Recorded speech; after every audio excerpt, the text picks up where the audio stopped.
Skate park design takes things that weren't made for skating and then brings them into its own field. So it's been shaping for all these years. Talking about the history of skate parks and repurposing something that wasn't quite meant for skating, right? I feel like that's analogous to skateboarding in general. It's kind of like this counterculture thing, you know, skate where you can. I think people are wanting to be more involved in the design process, but the reality of it is there will probably always be people who are just designers and just builders. It is rare that you have both.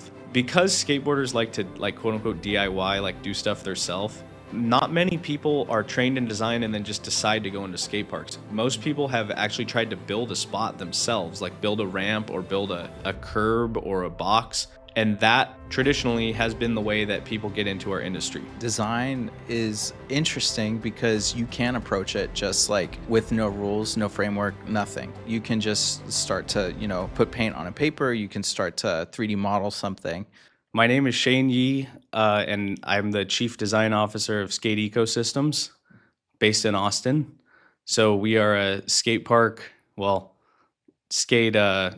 we design skate spaces, not only parks, but we're a skate design build company, planning company, maintenance, construction company. We do basically the whole thing from grassroots organizing through planning, design, construction, and even maintenance and some of the operational side as well.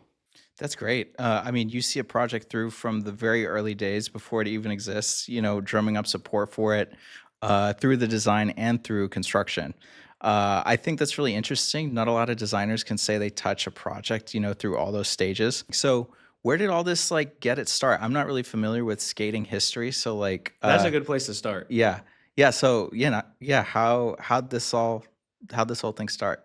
So basically, I guess we don't have to go through the whole history of skateboarding because that's actually older than the design spaces for them. Yeah.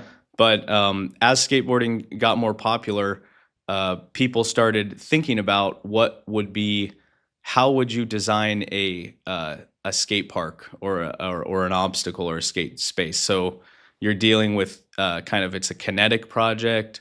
It deals with movement. So there's kind of this velocity to it. Acceleration, and basically the first skate space designed to be a skate space was in Los Angeles, and it was for a contest, and it was just a downhill slope made of wood or made of some kind of masonite with a steel structure. So it was just an incline. They couldn't do many tricks and stuff. Yeah. As the wheel technology and things get better, the urethane wheel comes out in '74. And they're able to climb up more embankments that were basically used in schoolyards to hold grading, so shotcrete or asphalt. So they were able to go up the bank, which they kind of thought mimicked surfing a wave. Then they started being able to ride ditches and slopes and then pools. Mm-hmm. At the time, Southern California had a lot of organic shaped pools. Yeah. And there was this suburban idea of kind of indoor outdoor living. California, there's the beach, great weather. And all of these pools were kind of modeled after Thomas Church and Alvar Aalto's organic pool designs. Previously, they had been square.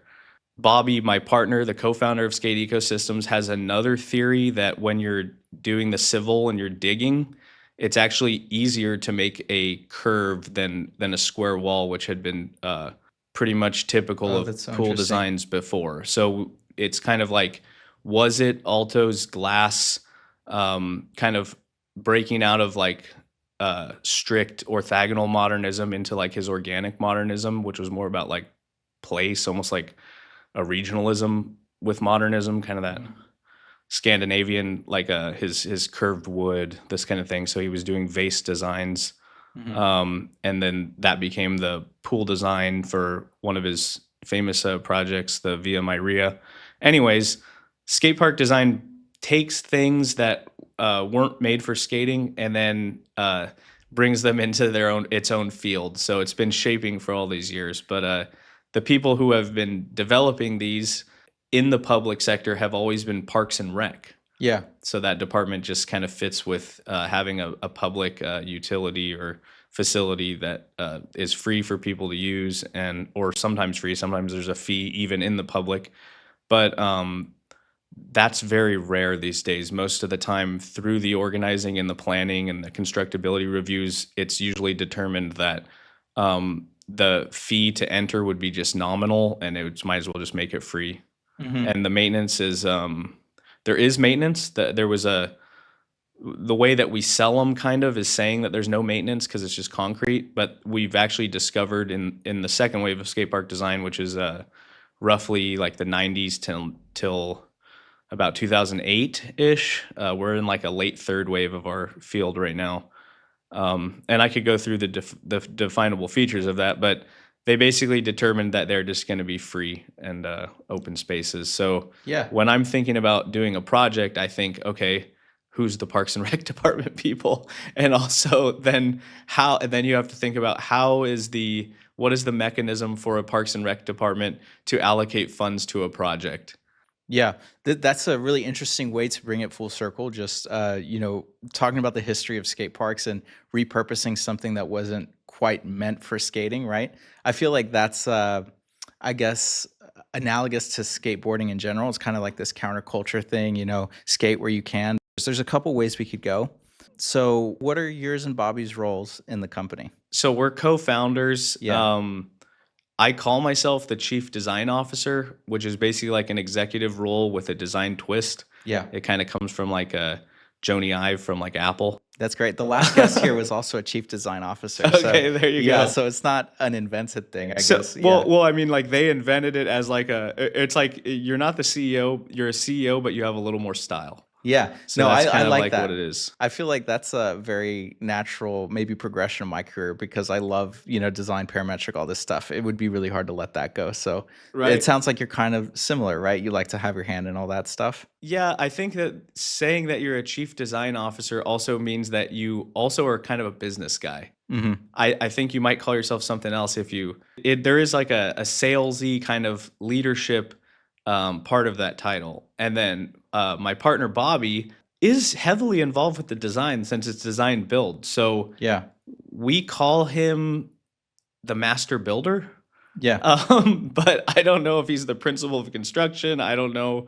I mean, he can call himself whatever he wants to call himself, but we like the master builder because it's kind of like a continental expression, and then he's kind of like he'll like flirt around with like mysticism a little bit. So master builder kind of evokes like kind of like a Freemasonry or something. They're like guilds, and it's so funny because the building side of our work and our team is it's such a specialized field that there's probably maybe 50 people in the US that are like real masters, and then there's like maybe 1,000 or less.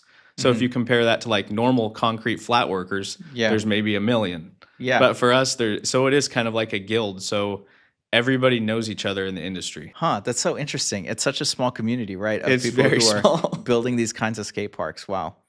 Okay. So it sounds like you have your hands in sales leadership, design, and obviously your history of design. And so it seems like you take a lot of inspiration from that and do a lot of the design work and are able to speak to that well. Bobby does a lot of the fabrication as one of these very specialized people in this field.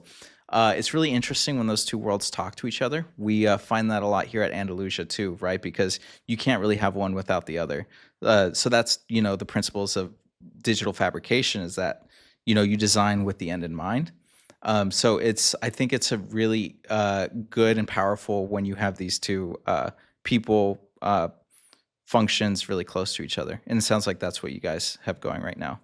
Yes, and we can kind of go off on a tangent on the design build methodology if Yeah. you want. Yeah, that's fine. I mean, that's kind of what we were talking about last time too. And I think a theme that is going to come up often, just because we're really into this mindset, I guess. We're not quite a design build firm because we have architectural products and we're not doing complete projects, but we have a lot of the same DNA, like ideology, like um, front to back, you design and then you build it. So yeah, let's talk about it. Well, what did you have in mind? Well, what I have in mind is there has been a resurgence of people who are trained as architects or designers wanting to be more involved with the construction process.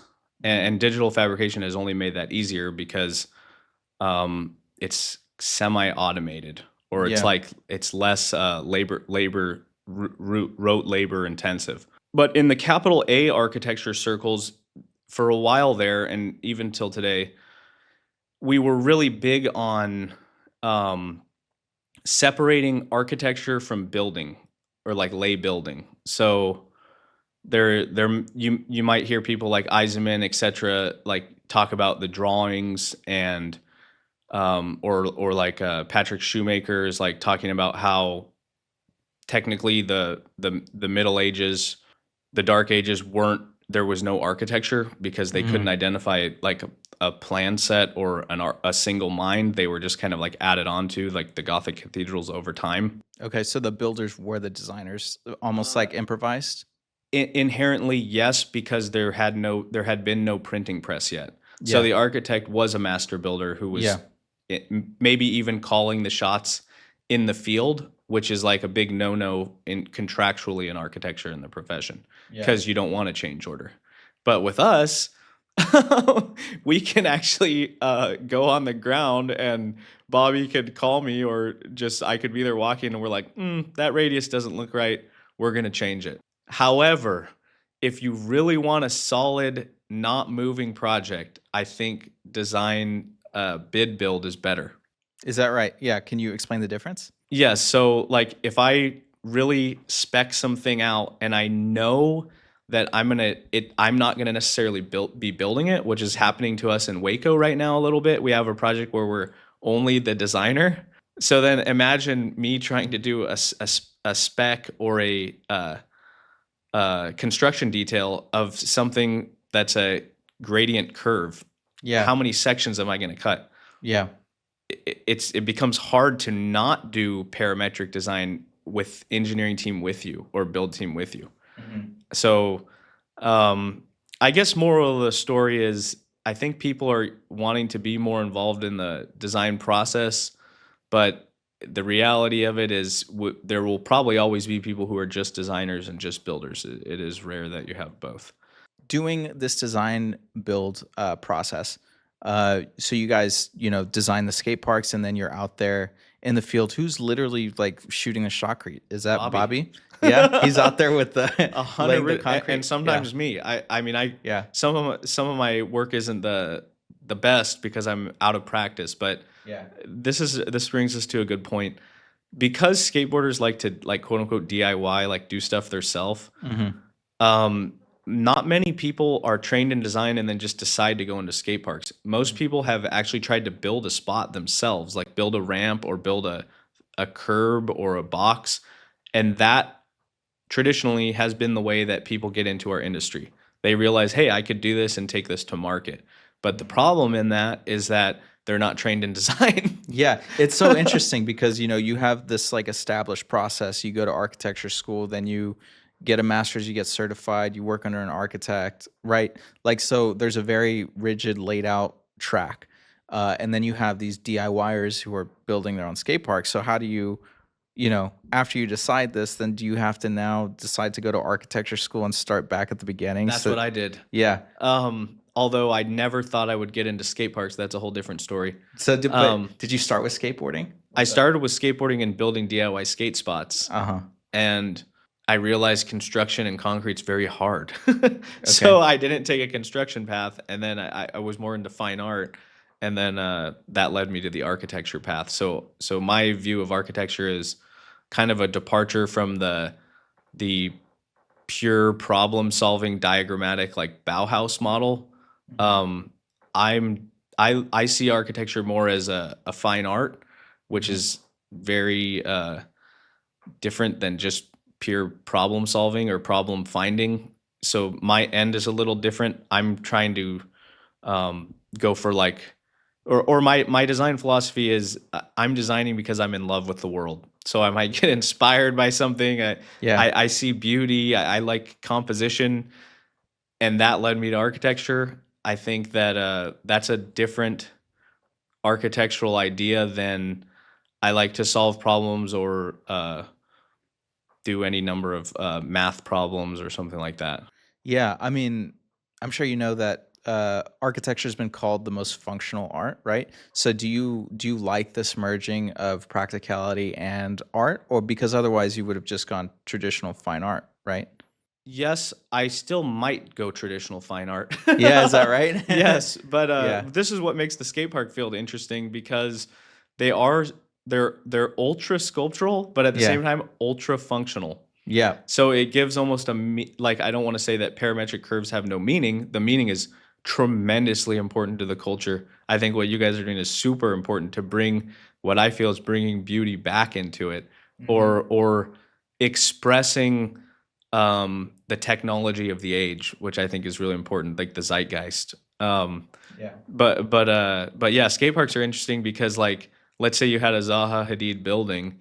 Um, that might actually be a rideable surface. So it's kind of like this, yeah, it's kind of anarchistic and like we say in skate architecture, function follows form. So we can only skate what the person made. And Hmm. some of the greatest skate spot designers had no intention for them to be skated, and most of our best spots were not designed with skating in mind. That's so funny. It's like an accidental, it's if you have so many public spaces and so many buildings and sculptures, like some of them are bound to just be perfect for skateboarding, right? It's like the law of large numbers in a way. But just being intentional about it, uh, function follows form is funny. That makes a lot of sense, and I think there's almost a different kind of connection to the design because in buildings, we just sit in them, we don't touch them, we don't are not entertained by them. Skating is recreational. The design literally influences the experience, right? So this is just what I'm picking up from hearing you talk, but I wonder if any of that resonates with you. That is 100% true. Now, Yeah. here's where I'll spin that. Yeah. Um, in the metaphysics of presence, Western culture has always privileged presence over absence. So it started with in Aristotle's physics. He basically says that time is defined as a move tracking the movement of something from before and after. So you're always in the present moment, like the present moment is always the reference point. Hmm. Now, what I've always felt about architecture and where I get a lot of pushback with the AI and stuff is a lot of people are ultra focused on the functionality of it. So, what we're trying to do at Skate Ecosystems is our projects, you don't always have to skate them or even be there for them to have meaning. So, there's multiple metaphysical and didactic meanings embedded in the projects. And I don't know if many people share this view, but most of my favorite buildings I've never been to and I might never go to, and I'm not a user of it. So I think that architecture has um, I think that I don't think it always has to be right there, and that this is the difference between the hardcore capital A abstractionists and the phenomenological school. Mm. So, so Not like, that I know what that means, but I'm following. so Eisenman would say that like his abstract works, you don't have to be there. They're more of you have to have a pre-knowledge of what architecture is to know what he's doing. Mhm. So not everything that you're seeing in the building is a one-to-one relationship of what you're getting out of it. Mhm. Or you might have to you might like his mentor Colin Rowe said, tell me something about the building that you can't see. Hmm. So it's kind of this from Derrida and Heidegger, this critique of the metaphysics of presence where like the stuff that I've seen of your design, I'm happy that you're making it because it's a cultural thing. I can see that it's directly related to technology, digital fabrication, Yeah. the spirit of the age. The walls that you showed me in person, I don't really need to be physically right there. And a Yeah, I lot of mean, people are scared of that. I can really appreciate that thing from my screen, thinking about what the curves mean, what the script may have been. yeah. So in a way, that's where we get a lot of pushback as a company because um, we're not pure functionalists. The pure functionalist school of skate park design in the third wave, where design is basically reduced to decorating, um, and pure function at the same time. I could do a critique on that, but um, yes and no. I guess what I'm saying is in skate park design, we've relied too much on what we know is skatable. Like you could reduce everything in skate park design, like, okay, I know the ledge for max optimization is 18 inches high, Hmm. but then you get stuck in that Yeah. and no one's going to try anything else because they're like, okay, no, we know that it's all function thinking. So you don't want to be, when you're designing a skate park, of course you have to ride hundreds of parks and know what people like and know what works, but you also have to be willing to do something that you don't know if it works. That's the beauty of street skating. You're taking something that wasn't meant for skating and the skater has to think that's where the wheels start turning. How can I skate this? Yeah, it's really interesting. You bring your own experiences to the design, I think is kind of what I boiled that down to. Is like, it's not just the design itself, it's a story behind it and like the different concepts that you can attach to it. Yeah, I think there's a lot to the stories and there's a lot and it caught me off guard. Yeah, you don't have to be in the building to appreciate it, right? You don't actually have to have it present. Um, you can appreciate it through a phone screen. You can appreciate the ideas and the abstractions of it, which, kind of goes to your online Instagram strategy, right? I love like I was looking at it last night. I love like the soundscapes, like the tiles that you put together. Basically, these AI. Um, I called them like vibe posts. I was Yes, talking to my girlfriend. I was like, "These are so cool! Like, it's just like a it's a vibe. Like, vibe. yeah, it's like it's the park merged with like some other abstract ideas of nature or the feeling that you want to evoke with like a sound over it. So I think abstracting it a little bit and getting towards the essence of the ideas is really, really valuable. And I think that's really cool. So yeah, you can appreciate things from afar. You don't need to be there. They don't need to be present. Um, you can have a really close connection either through ideas or through touch. I think those are all really good ideas. You were telling me that if you get too rigid in your thinking, that make boring skate parks because you're just applying rules based um, design, which a lot of building codes work like this, right? Like the door has to be 36 inches wide and 7 feet tall, and then it has to be like this because it's the optimal human experience. But skate is a little more like play, and it's not ultra functional, right? Like doesn't have to Some be. people would push back on that. The Yeah, the designers in our industry are ultra functionalists yeah, and universalists. mm, So you were speaking about the door size, yeah, and with scripting and stuff and defining and algorithms. Part of the Oh man, it's such a big field, and I feel yeah, like the sad thing for me and what's making me happy being here yeah, is it kind of got overshadowed with AI. mm, The actual like because we moved from modeling or we moved from hand drawing to CAD to mhm, 3D modeling to scripting, which is mhm, that's like my cadre. Our whole thing was I don't want to be drawing it. I want to be defining everything with pure mathematics, and mhm, it's all your algorithm that you're bringing. And the point of this was optimization. So you have universalism, which is the door must be 36 inches, but then it's never optimized.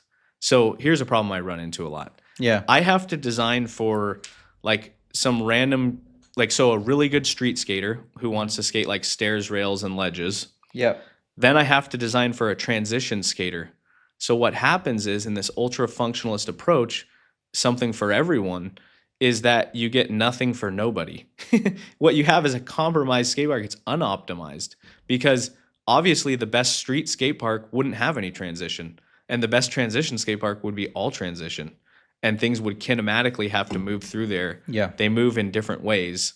Um, street skating being more linear in nature and transition being more about the radius curve. So, um, I guess what I'm saying is even though skate park design is ultra functionalist, it's not optimized. It's a universalism. Mm, that's really interesting.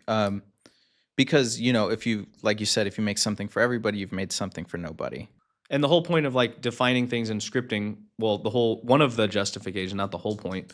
I think that there's also an aesthetic justification where we were coming out of deconstruction and we did have the asymmetry and stuff, but we needed a smoothing of it.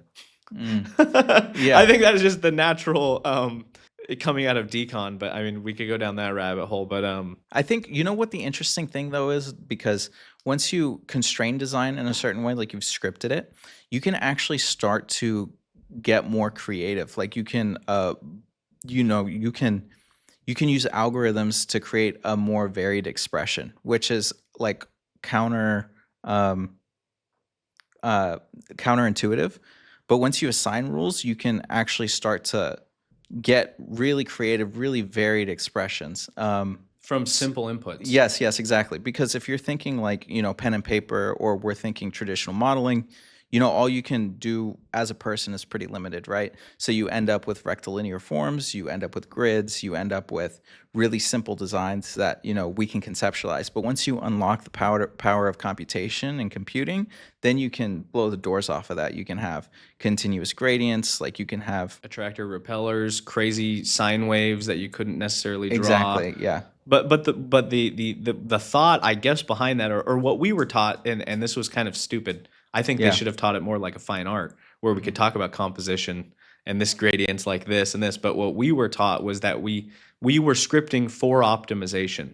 So this one guy has a pen and pencil, and he would have to draw 6,000, and I could, in my parametric model, have 0 to 6,000 and just move a slider. Exactly. But the end result being like something optimized, like so that then we would add inputs like ladybug or something with the environment. And then you get a right answer, right? And Yeah. that's like when you arrive at the right answer, that might be good for engineering, but in design, we have to experiment. We have to see what are a few right answers, like what are some interesting, experiences and forms that we can create.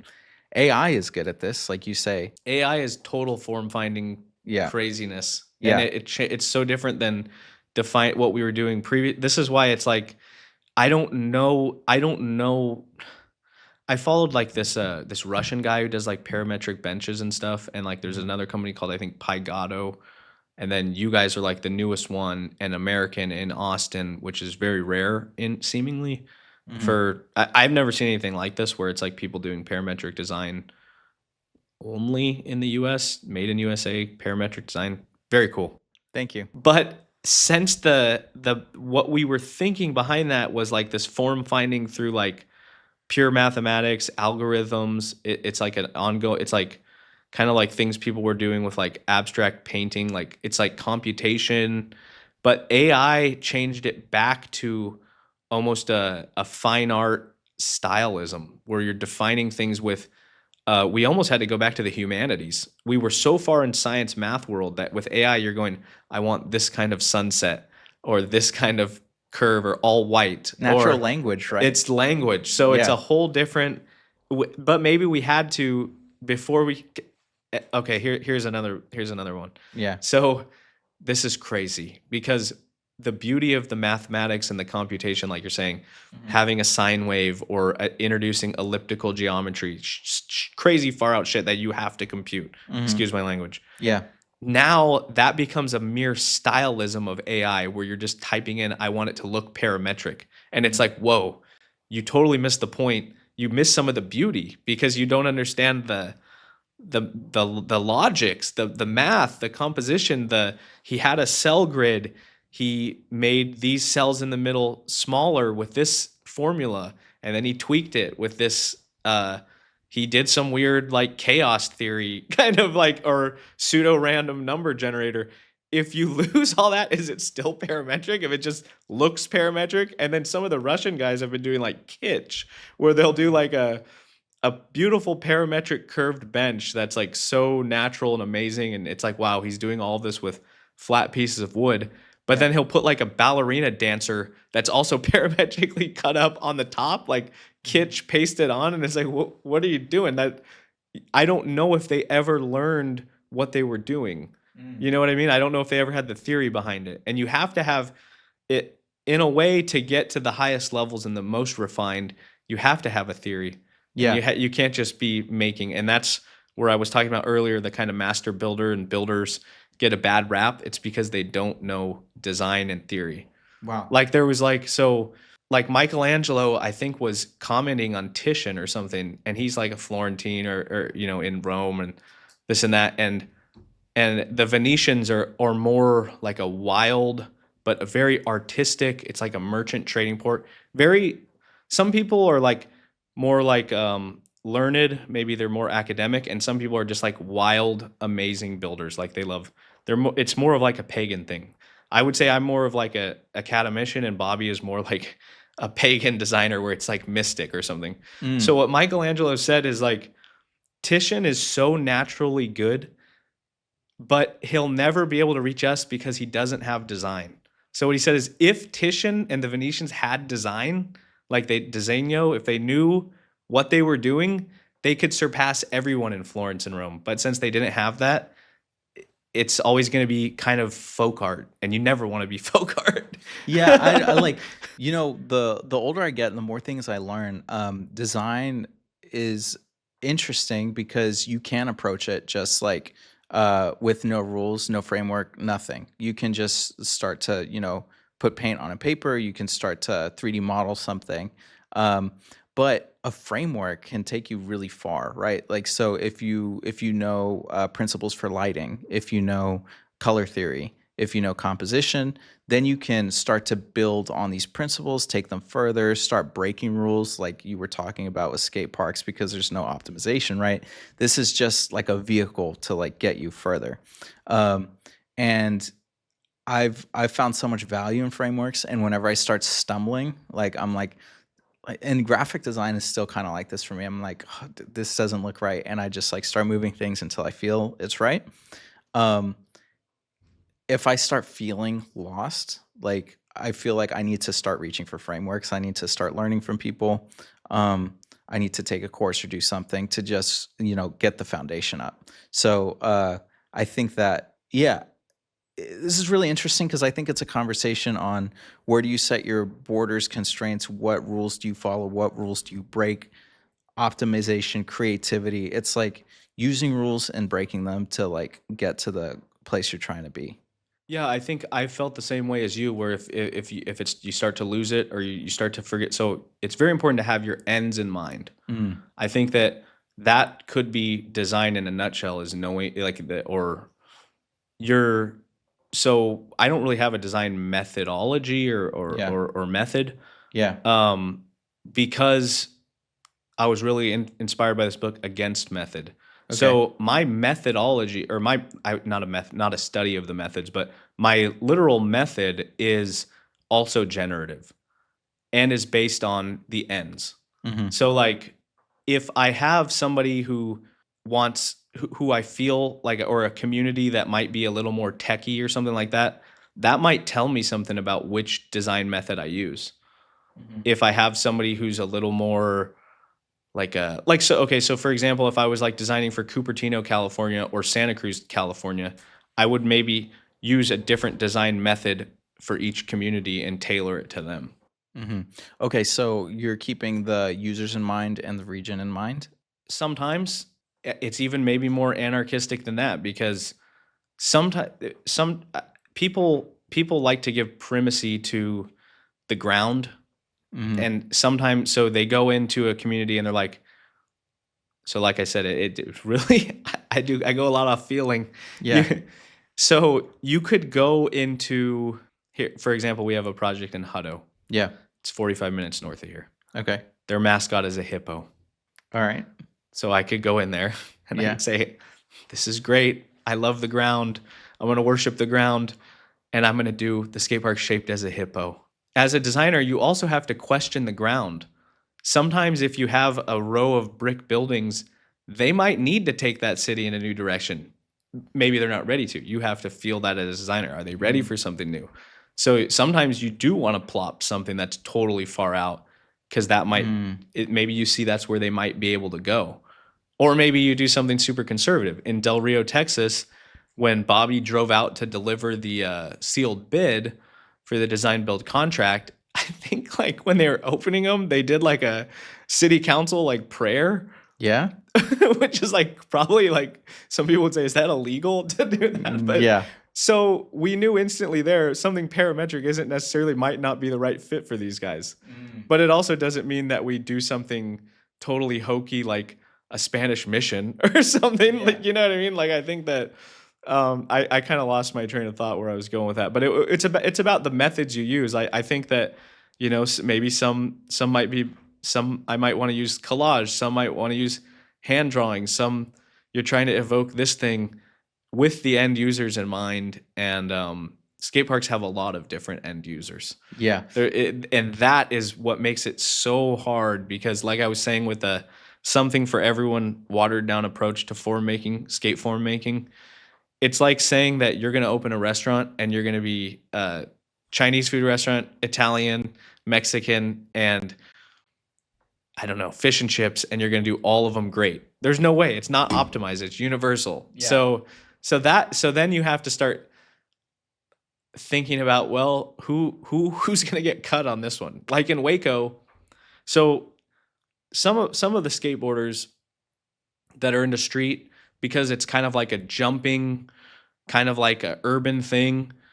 It's got kind of like a connection to at times hip hop music, whereas like the more like Tony Alva Dogtown Bowl thing, those are two different people. Skateboarding likes to say, "Oh, we're all one," etc. Where I grew up in San Diego, there was so much skateboarding. It was so intertwined in the culture that unlike Texas, just because you skate, you're not my homie. Yeah. It's like totally different. Like if you like jazz and I like country, we're all in music, bro. It's like, no, like you Yeah. like parametric, I like sewing or whatever. It's like, Yeah. you can't, everyone wants to pretend like we're all this one thing. We're not. So as a skate park designer, I have to take that into consideration. Waco is kind of remodeling itself as this like designerly Joanna Gaines kind of upscale, kind of safe community. It's great, whatever. They just put a surf wave park there. It's like a fake surfing. So the city said, we want to go more like we want that. We don't want hip hop and graffiti and other things. So he said, okay, great. We'll deliver you the pump track typology. Now, some people are upset about that. I mean, and they're like, okay, well, you need to put in some street features. We ended up putting in a few street features that are more like, they're street features, but they're more like transition features. But anyways, a whole group of people from a planning level were decided to be left out for optimization. And that's okay because they already have a street skate park there. And the transition guys didn't have anything. And the little babies on scooters and little baby bikes didn't have anything. So we made the executive decision, we're going to optimize this. Yeah, that makes sense. Can you explain what street features and transition features are? Yes. So the original features of skate park design was just riding slopes. So instead of like pushing, it would be easier to ride something with an incline. Like I was talking about kinematics and physics and Newton and acceleration and velocity. So as the wheels got stickier and bigger, they were able to go up, eventually hitting the middle part of their trucks, the part that the wheels are attached to. So that's a grind. Yeah. Eventually they were able to bonk off and catch in air. As things developed, the board technology and the riding styles, they were able to get into the air without using a ramp. When you do that, you basically made street skating, and then the obstacles that you can hit no longer need a rideable, ride-on capability. Yeah. So street skating is, it would be, I would define a street skating object as something that's a non-transition object. So it'd be like boxes, ledges. You see people gapping stairs. So they're using the board itself and their own body movement to do the tricks that they like to do. That's a completely different style of skateboarding than like a Dogtown carve grind pool skater. And then there's people that do both. Before they were totally separate. And now it's more of like an integrated thing where people will do both. But you can still see when somebody's skating what style of skating they might have come from. Okay. Yeah, I could see it. I could see it a mile away. Yeah. I'm like, this guy grew up skating tranny, or this guy grew up skating or transition. This guy grew up skating street. even if he's skating transition. Yeah. It's like easy to tell. And like I said, those subcultures within the skateboarding culture, skateboarding's not a monolith. I keep saying that. There's so many different types of skateboarding and so many different types of people and so many different types of uh it's just why group everyone into one? People are individuals. We don't have to pretend like the guy who just skates transition and street and stuff, or transition and pools and stuff, is gonna just miraculously want to skate street one day, or that he's in the same type of music as these other people. Is Yeah. I think that's like stupid to do that. Yeah, that makes sense. How do you take into account everyone's like culture preferences when you're designing a skate park? You basically can kind of tell by the neighborhood. Yeah. I know what, like, if you tell me a town, I don't even have to do a community input study. Yeah. So does I that, know it. I've lived it. You know what I mean? Like, you might, if you're like an amateur designer, you might, like, let's say you're going to some neighborhood in Houston and you're like, okay, I'm gonna sit down here and we're gonna get like a strange survey of people from the city, which might be like whoever shows up that day, and you're gonna get like a sample group. That sample group's gonna be very compromised and not gonna represent what's actually going on there. yeah, it doesn't sound like that's the I best know way. what actually is going on there because I've lived it. I know the neighborhoods. I know the kids. I know their Instagrams. I know what they want. Okay, so does Instagram inform a lot of like what you're seeing in cultures in different cities and that kind of thing? It's strange because the culture, you already know what they're going to like. People Yeah. don't break out from their culture. Yeah. It's sad. Okay. If I go to East LA, it's like, what was that movie? What's Up Rockers? It's 100% What's Up Rockers. Nobody wants to skate a vert ramp there. Mhm. If I go to like Encinitas, California, it's like surf dudes. They're all like, but then they actually need. Encinitas is different because it's so involved in skateboarding and the esprit de corps and the knowledge. The kids actually see street skating as like cooler than transition a lot of the times now. Wow. Okay, so now that you kind of have a general vibe and you know the kind of people that are in the neighborhood and that are going to use the skate park, how do you design the features in the park to match that kind of a demographic? Well, that's where the design project comes in. Yeah. And I don't have a method, so I can't really say. I had a feeling it was kind of vibes, right? Like It's the way you were 100% talking. vibes. I mean, Yeah. design is being in love with the world. You Yeah. might get inspired by something that's in Africa and you're designing for Houston. Who knows? Like, it doesn't have to be a one-to-one connection, but like, so for Hutto, we have this old pro skater Richard Armijo, who basically, not a lot of people know this. He got kicked out of one of the Southern California skate parks because he was. I guess him and another guy got accused of stealing from the pro shop or something. Because this was when all the skate parks were private. They had a great ecosystem where every skate park had its own team with team riders, and that's why you had these great skateboarders like Tony Hawk, Steve Caballero, Lance Mountain, Richard Armijo. So Richard got kicked out of frickin' the skate park because he stole something. So he just started skating street out in the parking lot. And that was like kind of, not a lot of people knows, that's like one of the first street skaters. That's funny. So he was kicked out and he's like, I'm not leaving. I'm not leaving. I'm still skating. But he lives up in Hutto. Yeah. So, we know Richard lives there. We know that a lot of the guys out there, they're not like urbanist, like street skater dudes. So I already know we're not really gonna go that way. Yeah.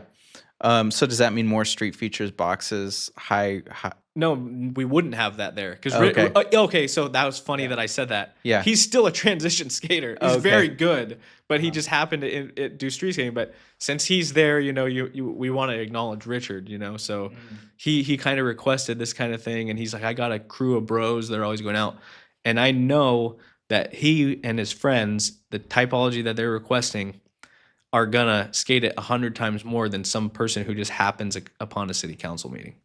Okay. So you have to be able to take data that comes in and then do a data analysis. Okay, what really is happening here? Yeah, I mean, to take it in a completely different direction, like in business, you have like an avatar, right? Like, so you have someone you're trying to sell to. I guess in design, you have like, also you kind of think about the community and the avatar that you're serving. But here, like, you have this person in mind, right? You're like, okay, this is a guy that's going to skate these features Every day. and a kid on a It's bike. his park. they can I'm not figure out afraid to another say, place. even though it's a public park, Yeah. that's his freaking park. Yeah. I mean, that's how deep in the culture and community. You have to love the community that much to be able to do that. which Yeah. seems counterintuitive. Yeah. No, it makes he sense. will influence thousands of people. Yeah. One guy. Yeah. I mean, I completely agree. When you design something purposefully for a person, and you're really designed for that type of person, right? Like, so him and his friends, and then anyone who's inspired by him and his aura and his style. We'll take that on. Yeah, So exactly. they're repeating things that they've seen. We Yeah. all kind of, that's the style of skateboarding. Like that's how it grows and progresses. Like you see, I wrote a piece on Instagram the other day. It was like a kind of like a letter that I modeled after like an encyclical. And it was basically talking about that the reason that people skateboarding is because they're attracted to the movements and motions of the art form of the discipline of skateboarding. Some people said no, people skate to like destroy property or like skate and destroy. They want to be rebels.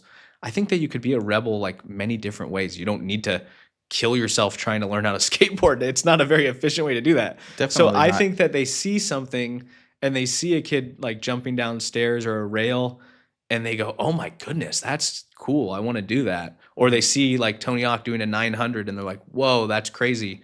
Mhm. So your style of skateboarding will be influenced by what you've seen. Yeah. And if you, and a problem in skateboarding is we've gotten to this point where some people don't know a lot of the deep cuts and deep hits, so they don't even know what the heck they're looking at, and they haven't seen the right stuff, and then they want to talk about skate park design. You got to go back to the school. You don't even know your own discipline yet. Yeah. Who are we talking about? Are we talking about skateboarders or like city council skateboarders, members? city council members, all of them. I Yeah. mean, just because you skate doesn't mean that you know anything about skateboarding. Or Yeah. That's why I'm important. I'm Yeah. not trying to be egotistical, but you have to know, like if somebody says, okay, this part from Baker 3 or this part from Animal Chin or I'm going to talk about, who was I talking about? I was talking about like foundation art bars or like some random thing. Could be anything. You have to know these things as a skate park designer. And part of the crisis of the discipline is some of the people designing this stuff and some of the top designers don't know this stuff. Mm. And I don't think you can say that about, I mean, it's kind of like, I think Peter Eisenman said like everybody, it's like a problem in architecture too, is he said like, look, here's the problem with architecture schools right now, is that if you talk to like a famous artist or writer or musician, they know their frickin' stuff. Mm-hmm. They might be able to talk to you about like the Sound and the Fury or Coltrane or Mozart or whatever, maybe Titian and Michelangelo and Caravaggio. But people who study architecture, they don't want to read writing, or like, that's what he said. They don't want to read writing.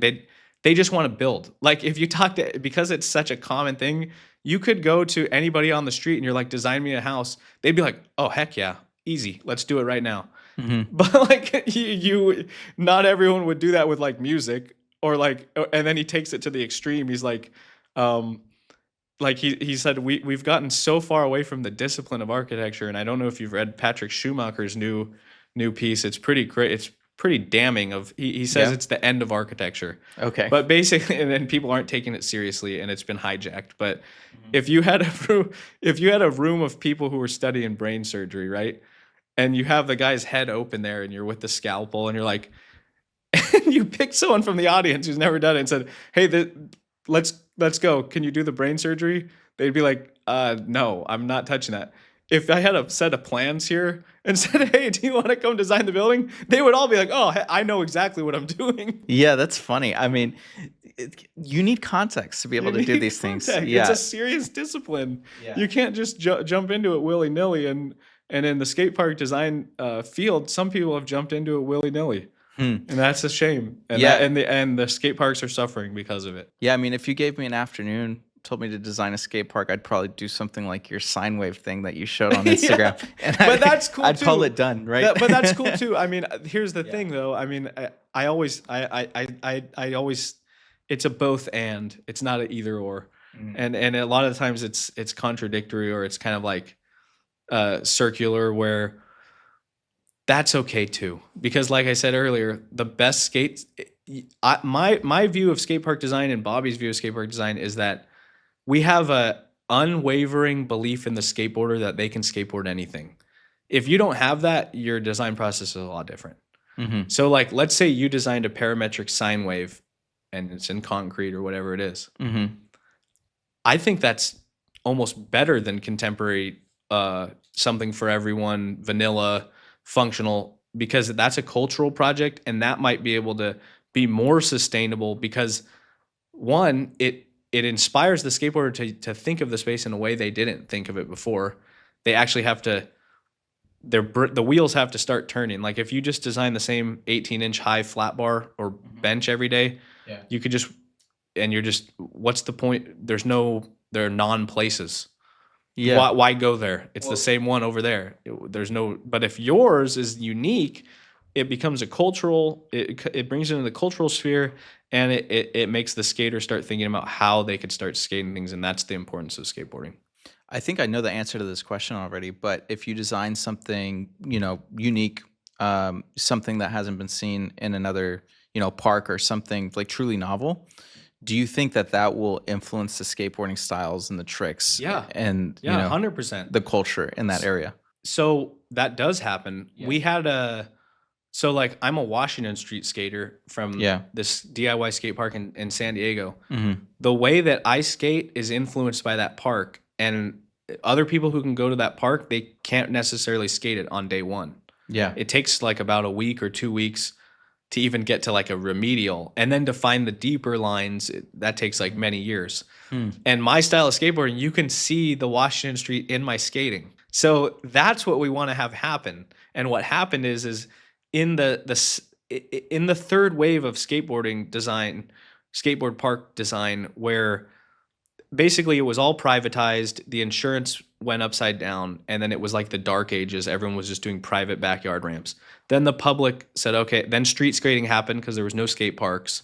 And then the parks came back as municipal projects, and there was a lot of experimentation. So like this guy's park would be a lot different than this guy's, and you could see that in their skating.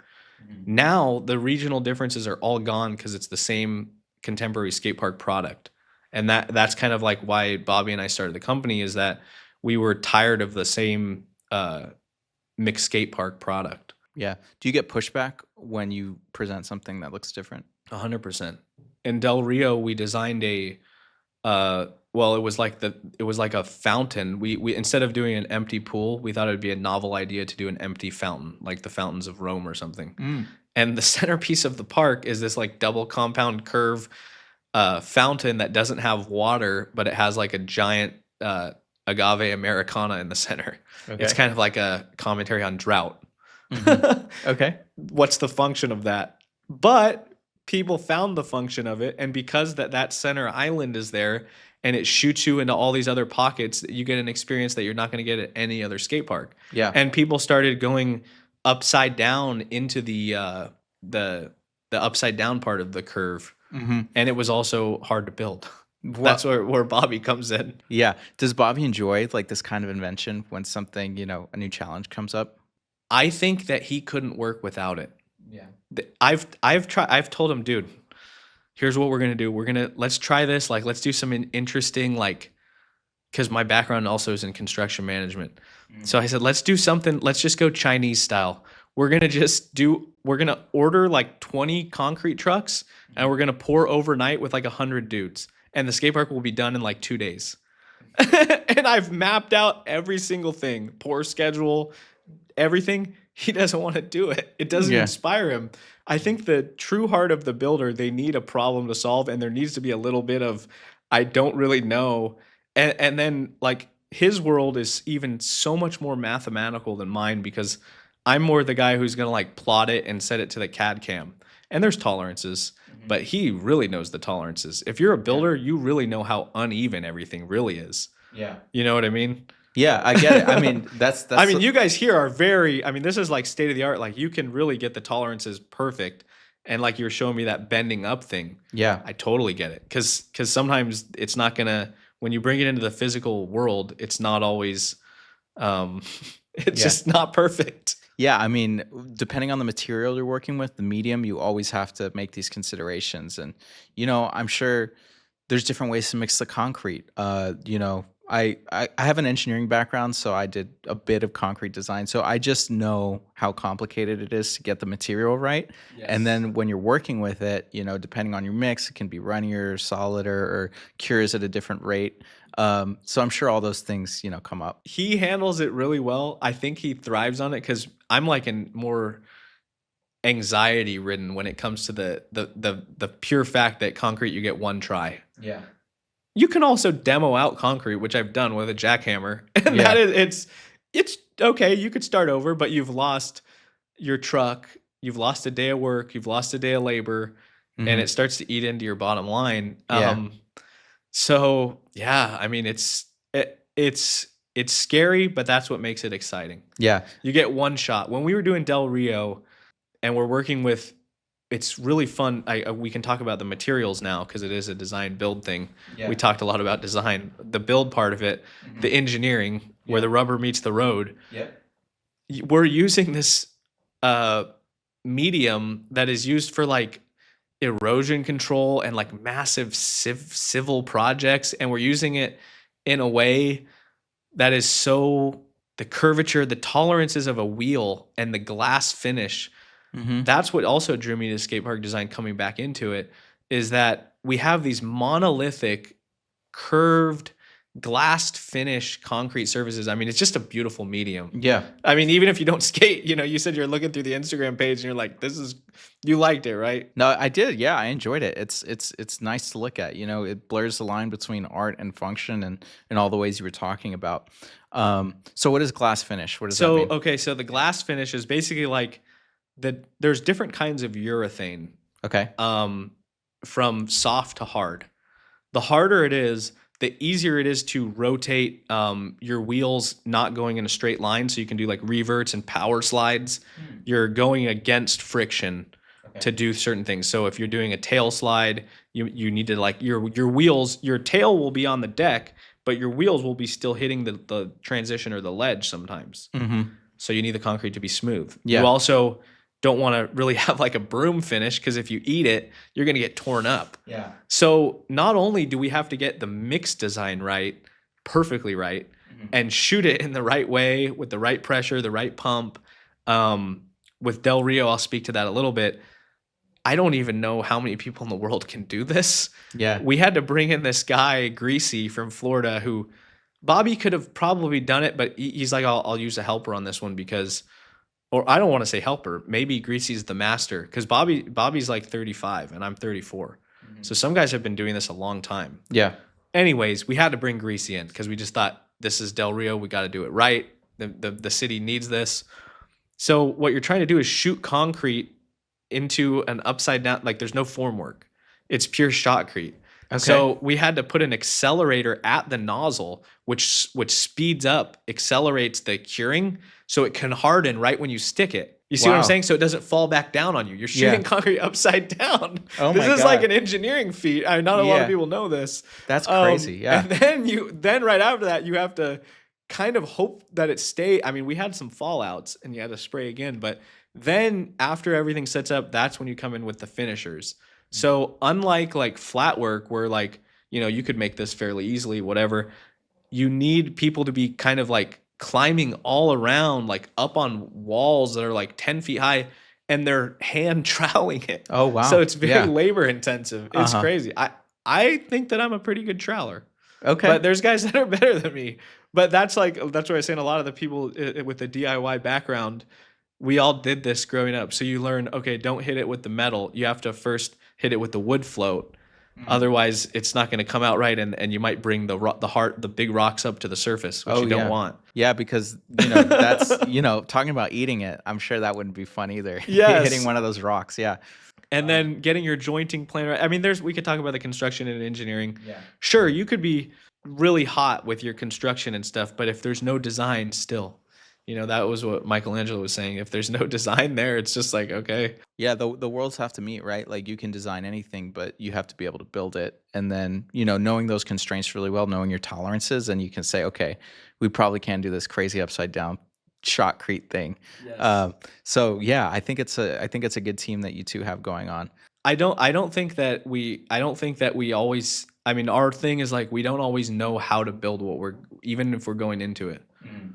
That's crazy. Yeah. No, that's true. Money's on the line, like deadlines are on the line, your license is on the line or whatever. Yeah. Bonding, like I mean, whatever. You can always, we're not in it for the money. So if we need to pay for an error, we have that option. But yeah, it's I think that makes it a lot of fun. I think Frank Gehry said the same thing. Like if he knew what he was going to do before he did it, he wouldn't even start. Oh, is it because it would have been too painful or because it would have been boring? I think boring. Yeah. But I don't know. I don't know. Of course, when you have of course, when you have the instruments of service and the contract documents, you have to build it to that. But if you're the design builder, maybe you could, and if you have relationships with people, which is very important, you can say, hey, look, I designed it like this. It got passed through the city engineering, whatever, plan checker, who may or may not even know what the heck they're looking at, skate park design. But we, you know, if you have the relationship, hey, look, we want to make this field change. Okay, do it. I mean, that's the beauty of design build. You're in total control. Yeah. No, that makes sense. And when you, like you said, since you're the one, shooting the concrete, it's like, all right, do your thing if you really want that feature, Yeah. Yeah. Yeah. We found some areas in Del Rio where they weren't, like he basically opened up more lines. Maybe like we had it, anyways, he was in the field making field changes. That's why I call him the master builder. Okay. So when you say lines, what does that mean? More opportunities for direction out. So if you're doing a line, like it's like from surfing, like you have a long line, like you went like front side, backside. Oh, that was an amazing line. Skateboarding, the same thing. Like it could be street or transition. So it's like, that's part of our art form is having really good rhythm and knowing how to skate a line well. So a lot of times with street, it'll be like, well, this is getting into the deep. This is fun to talk about. So a lot of time it'll be like, maybe you'll do, and it's evolved. So the lines have gotten more complex. So maybe if you're filming a video part, you're like, okay, I'm going to do a ledge trick. Like I'm going to go over here, do a ledge trick. Maybe it's like a kickflip back tail. Then you land. And then usually like there's from here to the next ledge, there might be space. So it's like, okay, I'm going to do a flip trick there. And it has to go to the music and you have to have good style and land everything right. And then after I do that flip trick, then there's this double set and I'm going to front side flip the double set. Yeah. So what you're showing is consistency and you're showing your flow and you're showing you're a badass dude. You know what I mean? And like with vert, it's the same thing. It's like, okay, kick flip into here. And then the problem, like I said, if you don't know your discipline, you won't know how to put together a good line, and I'm going to make fun of you. No, right? Yeah. Because you can't just do 900, 900, 900. It's a rhythm. It's like jazz music or any composition. Yeah. You might need to do air, grind, air, grind, So in a skate park design, you have a set amount of like possibility. Well, I guess the possibilities are endless, but given the medium, the skateboard, there's only so many turns you can make and so many directions you can go. A lot of like layperson skate park design is just having the right heights and the right distances so people have enough room to do stuff. Wow, big whoop. I mean, that's stupid.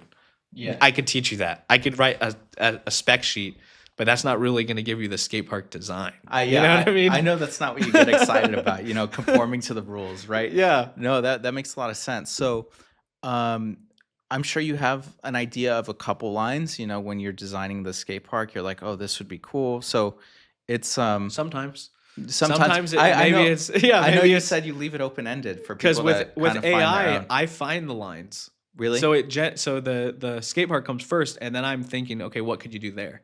Instead of drawing a point from A to B, and then you're like, okay, here's obstacle A. I mean, usually what skate park design is we call it ABC. Yeah. It's quarter pipe. Then there's like a flat, and since it's something for everybody, then you put a box, and then there's more flat, and then another quarter pipe. So you can drop in, hit the ledge, hit the other quarter pipe, turn around, and go back. That's like, and what happens is street skaters who don't necessarily always know how to drop in or care to are stuck sitting at the bottom of a quarter pipe, and transition skaters are going all around them, and they don't want to, transition skater doesn't want like to wait 100 feet to get to the next quarter pipe. So they're trying to do something for everything, and it's just totally not optimized and totally It destroys the generalized. line for both people. Yeah. Yes. So that's the problem with mixed skate parks and something for everyone approaches to form making. Yeah. But that's like is that design, or does design start after that? It's like if I told you like, okay, here's your lot lines and your door has to be this height and stuff. Is that the design, or does the design start once you have all those things? I mean, I don't know.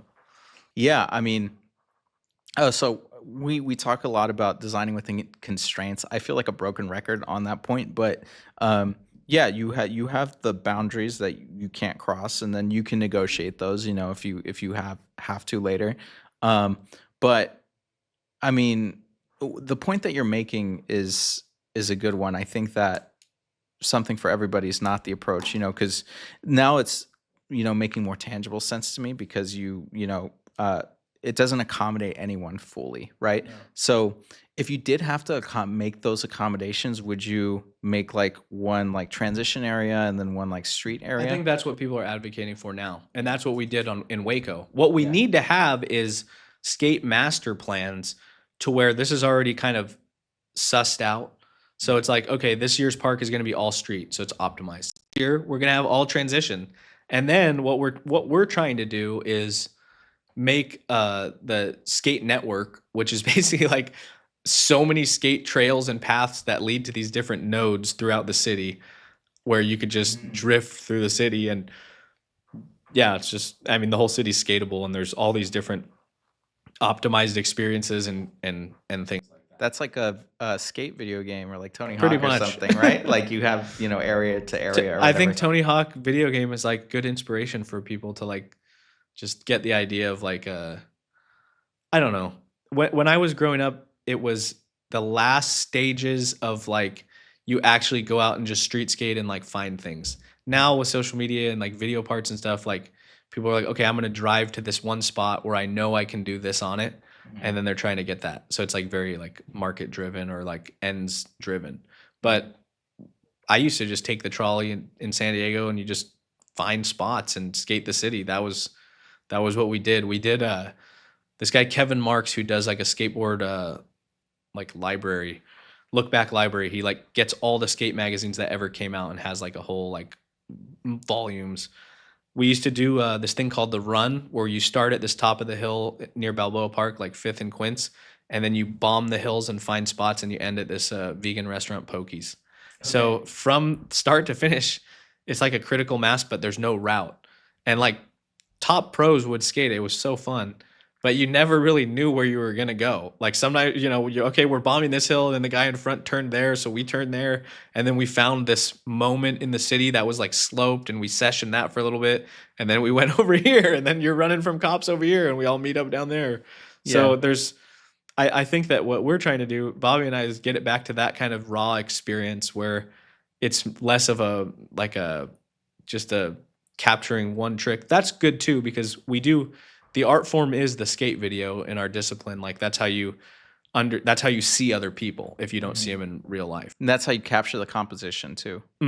Exactly. And the heights of the discipline. But I think a lot of people now want experiences that are not so performative, like not so like here's a ramp to do a 900 or something. And that's kind of like what Waco is like it's more of a cruising park. There's not even that many hard edges to grind. It's more just like flowing around. Yeah, that's fun. So you were talking about this idea of like different nodes. So would it be discrete parks within a city, or would it be like areas within a skate park? No, different like mini skate parks all over the place, and skate trails and other stuff. Yeah. So we're doing a talk. I think it's April 24th at ASLA in Houston. We're going to do a talk. It's called, Bobby came up with it. It's called Integrated Spaces and Landscape Design. Okay. So it's kind of like a guerrilla primer on how somebody, if they're a landscape architect or a master planner, might want to implement these spots.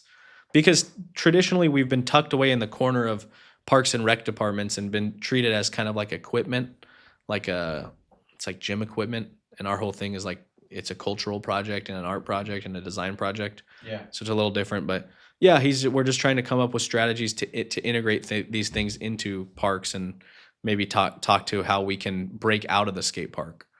Yeah, I mean, that makes a lot of sense, and the opportunity for collaboration with like landscape architects and people who are making these outdoor spaces, I feel like it might be there. Have you found any success doing that?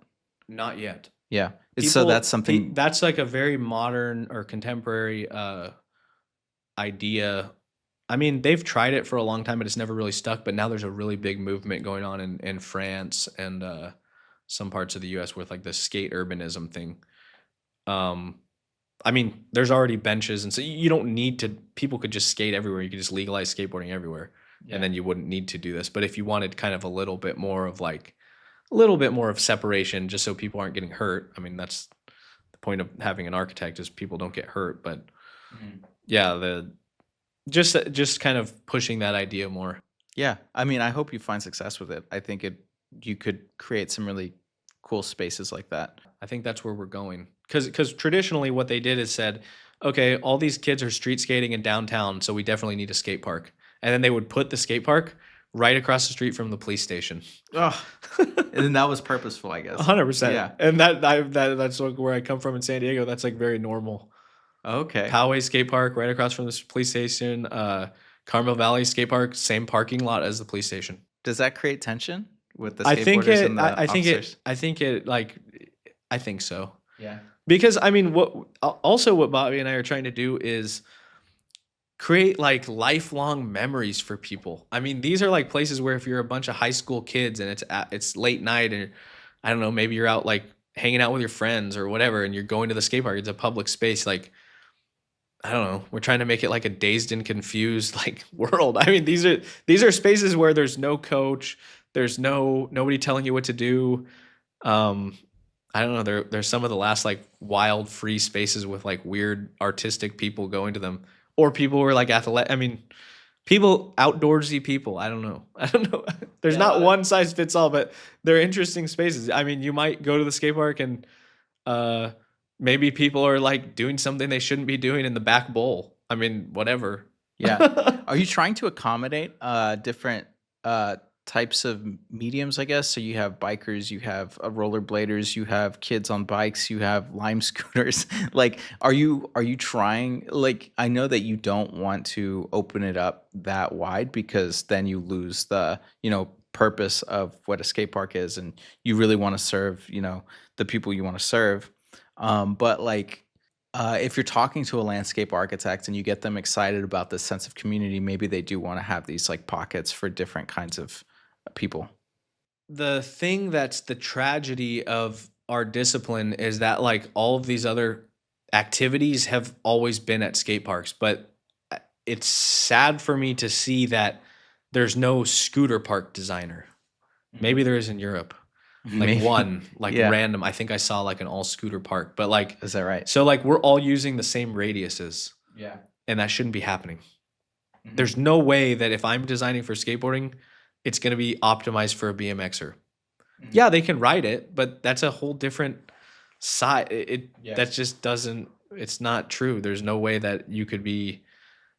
People are calling them all wheel parks now, and they Yeah. are rideable. They're rideable, Yeah. but they're not optimized. So I would actually like to see what it looks like an all bike park. I mean, there's a few, but they're not much different, and I don't think they're optimized. I would say that the BMX biking, they can also ride on dirt, and we can't. Yeah, I was riding around Austin, or not driving, but I saw the BMX dirt park, and I was like, oh, it's pretty cool. And because we were gonna talk, it just, you know, it stuck out. Yeah, and a lot of those guys were like guerrilla trail builders. They might be illegal. Some of them are legal, some of them aren't. Sometimes the BMXers will just go off in a woods and make some amazing curved shapes and forms and ride it. If you were to branch out, would you do different kinds of parks? Would you do art itself? What are you thinking along those lines? I'm thinking that where we want to go is like I kind of alluded to in the beginning is like where they're less skate parks, but maybe more standalone sculptures or something like that, or maybe it's one object. We spend a lot of time on one object instead of like a whole, or maybe doing more. Right now, we're kind of in this zone where we are still kind of doing little optimized spaces in one park, but I mean, we try to tie all the pieces together in a way that makes sense, or there's some kind of composition or some thought there, but it doesn't feel like, it still doesn't feel like gestural in the same way as like sculpture. Mm. So maybe you could have sculptural elements that tie the different sections together or something along those Maybe, lines. or maybe, I mean, I guess what I'm thinking is like it's more of like a field, like from object to field. Right now, I'm composing a lot of different objects, or it's a one composition made up of all these little tiny objects. I would rather just have it be one composition, Yeah. where like No, it's it makes just, sense. and I think parametric design ties into that more, where it's more of like a gradient or like a an overall. It would be an overall input that would be everything would be affected by that input. You could like ripple it through. Like the image that flashed through my head is like some kind of overall gestural curve that, ripples through the entire skate park. Yes, I don't Yeah. think people have. Usually, the skate parks are like kind of Frankenstein together, Yeah. and then again, very object focused. So like composition generating from a bunch of different placed objects. We were trying to, at Del Rio, we were actually trying to bring composition back into it. It's a cruciform because of the nature of the design intention. We had to use a certain logic and a certain compositional technique that actually did bring, what we were trying to do there was bring order into skate park design. So it's a cruciform plan. It's ad orientem. It's very symmetrical. So we were kind of going up against the idea of, we were going right up against the Bauhaus diagram and saying you don't always have to do a program and a Texas Ranger Bauhaus type UT thing. Okay. So just to define a few things, what is a cruciform and what is this like Bauhaus idea? So the previous techniques in capital A architecture was like, composition. So the cruciform plan that we used for Del Rio was kind of tied to the idea of having a fountain instead of a pool as a form generator. So since we were going with the fountain, we decided to use one of the fountains in St. Peter's for the inspiration for the fountain. That kind of led us to this architecture of the liturgy, which is like a cruciform or a cross-shaped bowl. And then that was kind of like the composition that we use. So instead of, in a way, it was gestural, but not the parametric way. Yeah. So I wasn't just like, here's a bowl, and then I need this much space to get to the ledge, and then that all comes together, and that's my max square footage. We started from a top-down design.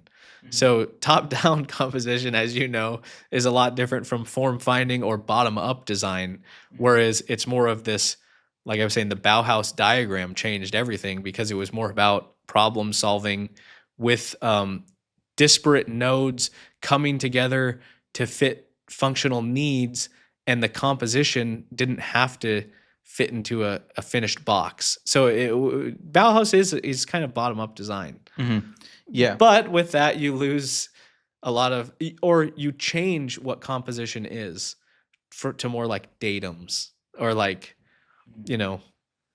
maybe there is no composition. I mean, that kind of leads right into decon and stuff like that. Yeah. So, we were talking about rules and how they can guide design, and how AI just, you ask it to make something parametric. It just, does something that looks like it but has no structure under it.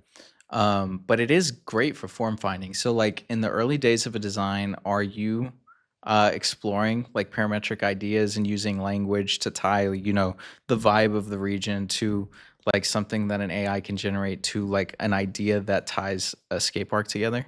Yes, well, we called Del Rio the first skate park designed with artificial intelligence because we used AI to come to some of the conclusions. Okay. So, like, the center fountain was actually more, before we took it, this is like how, design is Yeah. being in love with the world. Yeah. Before we took it to the Roman thing, the Holy See design, and I could go into more of the architecture of the liturgy, but it was a kind of like a candelabra fountain. But one of the ladies, a tiered, multi-tiered fountain, like Spanish style, which we thought, there's a lot of people in Del Rio. Del Rio's a fountain in the desert. There's these multiple narratives, and there's all these meanings, Where are you going to go? But we generated an AI like a skate fountain, an empty fountain, and it started giving us the singular one. And that was kind of why we went with that. Then it tied into the composition, how we were going to design it. And then I think the miracle of the design is that it was ad orientem. So in the original Christian church designs, they were facing east because Jesus came from the east compared to Italy. He was in the Holy Land, Jerusalem. Jesus comes from the east. And what happened was we needed the deep end of the bowl to do our underground drain to go to daylight towards this downward slope. So, and what happened was it was first more of a Bramante's. It's so crazy. This is the miracle of the design. It started out as a Greek cross plan, which was the liturgy. In the Greek, it was a straight cross. There was no elongation of the nave or the central aisle, which was more processional, and that came later. So you move from a Bramante cross, and in St. Peter's Basilica, old St. Peter's was a cruciform, and then Bramante, being in love with antiquity, which is why we call him Renaissance, wanted to bring this Greek cross back, which is like kind of more. He was always flirting with paganism, and the popes didn't like him for that. He got in trouble many times for being, because classical antiquity in Greece was not Christian or part of Christendom. So, anyways, he does this Greek cross plan. He never finishes it. The church has to sell indulgences to finance St. Peter's, which then led to the Protestant Reformation. So, anyways, long story short, that whole thing with the Reformation and stuff was because literally the Vatican was selling indulgences to fund St. Peter's. So it went from Bramante to, I think, Michelangelo, maybe ended with San Gallo. It ended up being a cruciform plan. And our plan went from a symmetrical plan, but we had to make the deep end deeper, so you inherently need more room. So it started from a Bramante plan, and then it did the same thing. I call it the miracle of design. I was like, what? Yeah. And then it turned out to be ad orientem. It faces the east. Wow. And that was really touched me particularly because traditional Catholics like to go to the Latin Mass. It's the ancient Roman rite. It's the extraordinary form of the Mass. However, after Vatican II, they changed to the Novus Ordo Mass, which is a more inclusive and a different liturgy. So the church architecture has also changed.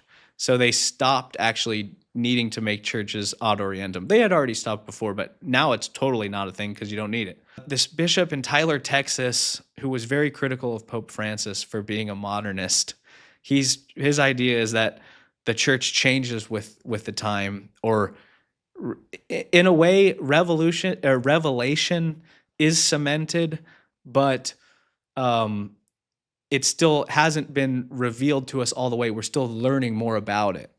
So it's not a traditional Catholicism. Bishop Strickland in Tyler, of course, Texas, right? Super conservative, traditional guy, was like, this is not right. He wanted to fight it, etc. He ends up getting excommunicated from the church, I think last year, and the traditional Latin Mass was banned. So for me, for this thing to miraculously be ad orientem was a way to bring the traditional Latin Mass back to Texas. Wow.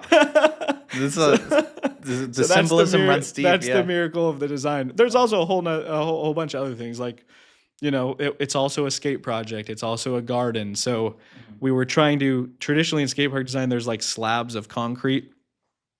We're always trying to break up the heat island. So there's a bunch of voids. So it's basically a central fountain with a skate track all around it. And then inside those are like a very classically composed dry native plant of the Big Bend National Park and the Edwards Aquifer design. So that was Del Rio. Wow. I don't know how we got on that tangent, but no, that's great. That's kind of my design process, and there's so much going in there. There's like Bobby made the most pyramids in skate park design are truncated, like a Mesoamerican pyramid, or like, um, well, not all the pyramids in Egypt always had I don't know what you'd call it, a spire, a pinnacle.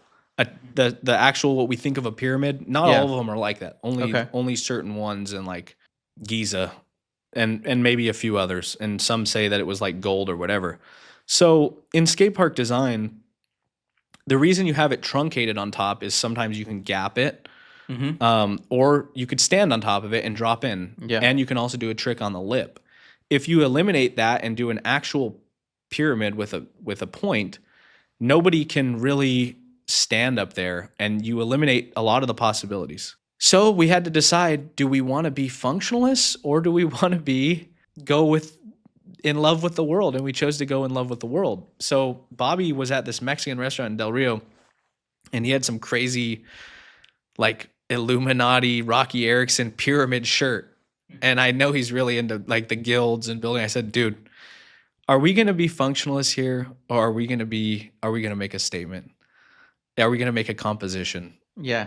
And he said, no, we need to, I think I could do it. Because he also didn't know how he would make the point that not Okay. many people do that with concrete. Yeah. And I said, I'll leave it up to you. And he did it. But in eliminating the truncated part of the pyramid and making it a full pyramid, when you carve up to it, you experience a feeling that you would never get with a truncated pyramid, because you could almost go over the edge. Or you're actually going all the way up, riding up to this pinnacle. It's a weird feeling. You yeah. don't get that feeling at every park. So that's where I think if you're not always trying to bend to the demands of mere function, you can find something that's even more functional and greater. And people are using it in weird ways. And they're learning how to drop in on curved angles instead of needing a flat. And you're interacting with the tip of this thing, and you could go over the edge. It's like a really... I know I was like kind of critical of phenomenology, but it's a very experiential element. And there's so many of those moments. I mean, we could go all on and on about Del Rio, but that's kind of our design process. It's like it's anarchistic. There's no method. There's all these references. There's all these layers. It's I don't know how to do it really any other way. I could probably do it another way if it called for it, but I don't know. I'm just in love with the world so much that it's just, there's so much as a designer, you know what I mean? You like walking through here, you get inspired. That's kind of our vibe. It's like designing in love. That's our motto. That's great. I mean, just the symbols and the story. And, I'm not sure if you talked about it publicly, but if someone, were to skate there and then they heard some of these stories, and then they can start to make the connections, between their experience and, how it all came together and what these symbols are pointing to. It's pretty incredible. Thank you. Yeah. I think that to me, that's also metaphysics of presence, like it's the reason that we like key architecture projects isn't always what you're looking at. It's usually who built it, what was going on in the time, why was Domino House or Corbusier via Savoy or whatever. There's always I think architecture moves the spirit, and it does that in part by having something that isn't so present there. Yeah. It's a cultural thing. Yeah, because you have to take it in with the context in which it was built. So, because I don't think if you're designing, I don't think you're all merely designing for yes, like the glass house is a house for people. It's probably less that than it is a cultural object, right? That's true. Yeah. Like you're trying to make you're speaking to other architects and other designers about the discipline itself. I like to use the quote, like Godard said, the filmmaker. He said, "Filmmakers make films for other filmmakers, and sometimes the public likes it." Okay. So it's a conversation. Yeah. There's an interesting point here that if you design something for yourself and for people who love the art and the medium, that you end up with a more impactful, more more expressive design, It's not going to be preserved by definition unless it meets some criteria like that, which is the ultimate form of sustainability. Yeah, because no one would be talking about that the pyramid that you were describing if it weren't for this like unusual feature that you didn't compromise on, right?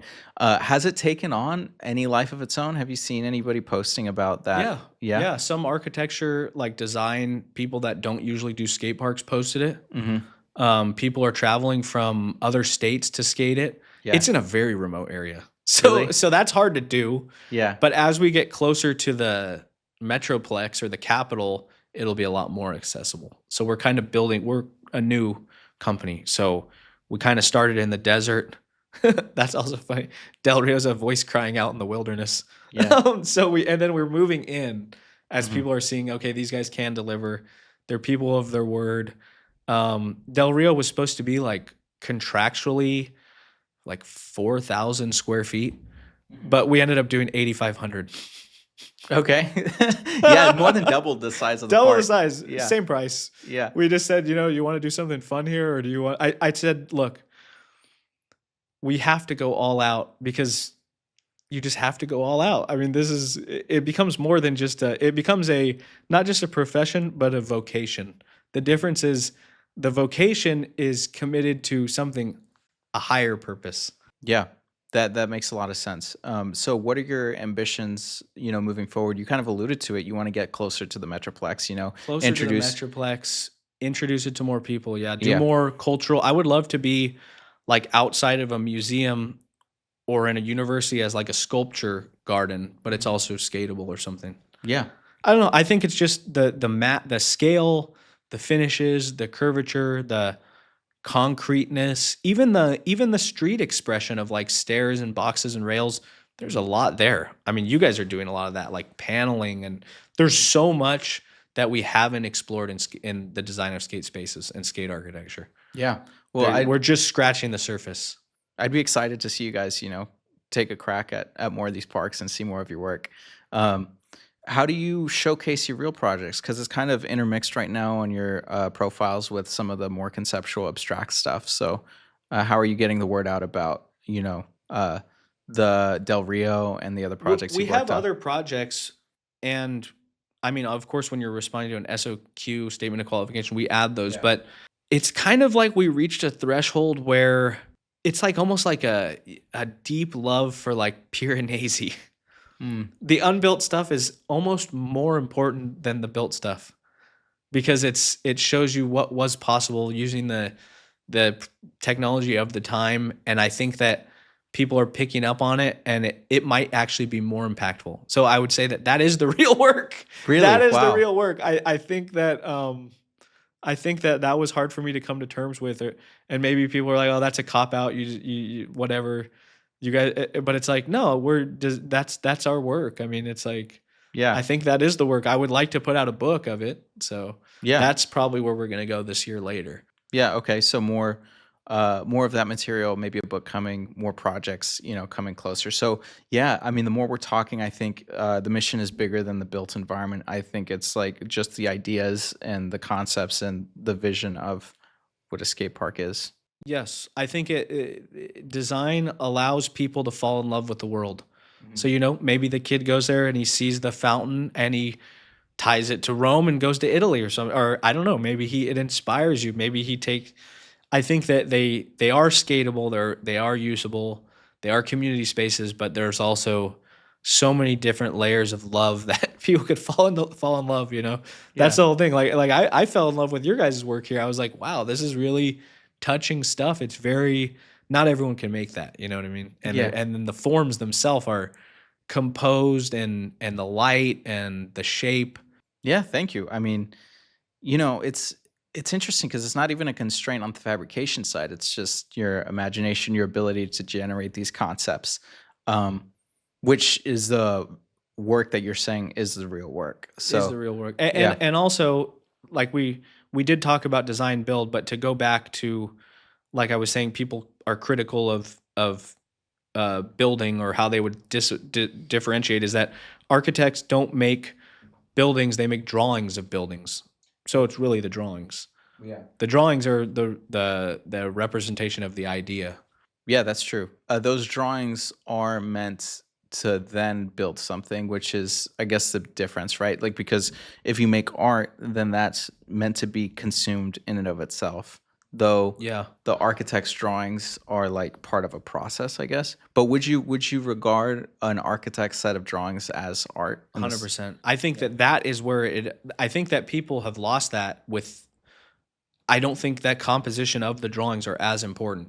Like, it should be, like, people say, like me, the reason I do my plans a certain way with poche is because that's the art. So Because like, okay, let's say like you did 3 columns and I did 6, and you're like, oh damn, it's like frozen music because that generates something, but you're not necessarily thinking here, you're thinking here. Like so like alto, most people were doing square pools, and then Yeah. he goes like this. yeah. So it is the drawings. Yeah, so it's the idea, and then building it is another expression of that idea, I guess. think so. Yeah. Because also like it's important for me to have the drawings and the as-built, because to be sustainable, which to me means life cycle, which means to me means like preserving, it's most likely not going to last, even stone, even concrete. So you have to have something to get back to. Otherwise, it's going to be harder to bring that back, and why it was important. And I think, yeah, like parametricism is important because the way that you're generating the drawings with algorithm stuff, I think it's still I think the drawings are still the discipline, but maybe people are thinking of it more as like the finished product, or like it, like, like Mies van der Rohe's Barcelona pavilion. It's asymmetrical, and it's more about there's not much poche. It's more about the void than the mass.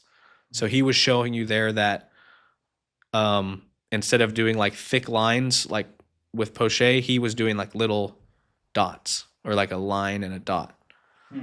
So I think that like the capital A architects, they don't really care about how the guy builds it. He wants him to do it like what he drew or something. And I think that's why they're critical of the medieval builders, because there was no plans. Yeah.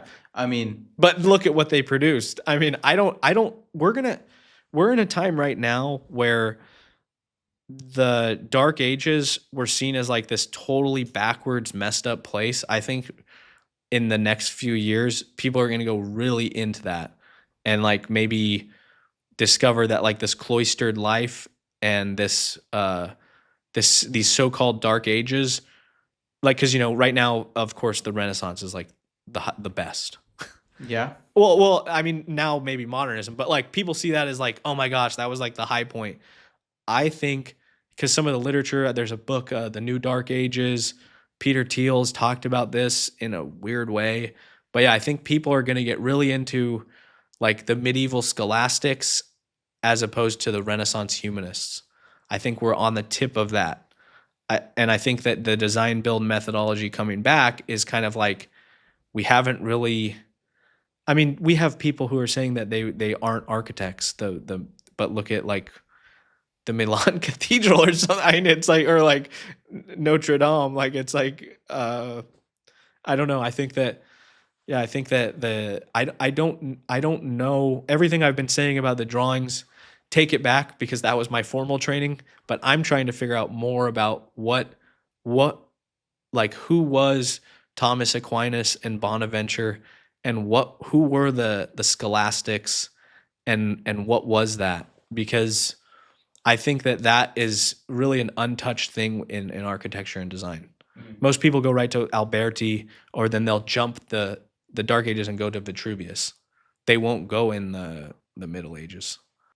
You like to enshrine the ideas as, the art in itself, right? And so you can have expression in the built world. You can have it as a rendering, as a drawing, but the idea, the concept is it. It's interesting, though. There's a contradiction, though, with that, and liking the Dark Ages as craftsmen, So because many contradictions. because It's both and. no, I get it. I get it. I'm trying to make sense of this, because they never wrote down their ideas, right? Like you were saying, it's They all, may had to have written down something, but yeah, like you said, it's people dying, and then I mean the building process is like the Spanish, Gaudi. It's hundreds of years and other people Yeah. picking up the thing. So Yeah. that's yeah. I think that it has something to do with the metaphysics of presence and the drawing. And then if you don't have that and it's a continuum, that's a lot different. Yeah. Well, this is really interesting stuff. I'm curious about Bobby's perspective on this. You know, he's not here. I wish he was, Maybe but we could come back. yeah, no, I'd love that. So Bobby is obviously a builder, and it seems like you're a little more involved on the ideation. You know, pulling ideas in from the world. Well, okay, here's the thing.